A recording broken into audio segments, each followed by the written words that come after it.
దేవునికి తలనీలాలు ఇవ్వటంలో అంతర్యమేమిటి? దేవునికి తలనీలాలు ఇవ్వటం సాంప్రదాయంగా వస్తున్న ఆచారం. తిరుమల దేవునికి కళ్యాణకట్టలో భక్తులు తలనీలాలు సమర్పిస్తారు. శిరోజాలు పాపాలకు నిలయాలని పురాణాలు చెబుతున్నాయి. వాటిని తీసేయటం ద్వారా పాపాలను తొలగించుకుంటాం. గర్భంలో ఉన్న శిశువు తన తల ద్వారా భూమిపైకి వస్తాడు. శిశువుకున్న తల వెంట్రుకల్లో పూర్వజన్మకు సంబంధించిన అనేక పాపాలు ఉంటాయి.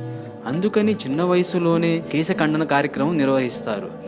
పాపాలను కలిగి ఉందనే శిరోజాలను శిరోగతాని పాపాని అంటారు. భగవంతుని భక్తితో తలనీలాలు సమర్పిస్తామని మొక్కుకుంటాం. ఒక రకంగా చెప్పాలంటే మన శిరస్సును భగవంతునికి అర్పించే బదులు కేశాలను ఇస్తాం. తల వెంట్రుకలను తీయటంపై మహాభారతంలో ఒక సంఘటన ఉంది. సైంధవుడిని సంహరించేందుకు భీముడు సిద్ధమైన నేపథ్యంలో ధర్మరాజు అతన్ని వారిస్తాడు. కౌరవుల సోదరి దుశ్మల భర్త సైంధవుడు. అతన్ని వధించడం ధర్మసమ్మతం కాదు. అందుకని తల వెంట్రుకలను తీసేస్తే తల తీసినంత పని అవుతుందని వివరిస్తారు. అప్పుడు సైంధవుడికి గుండు గీస్తారు.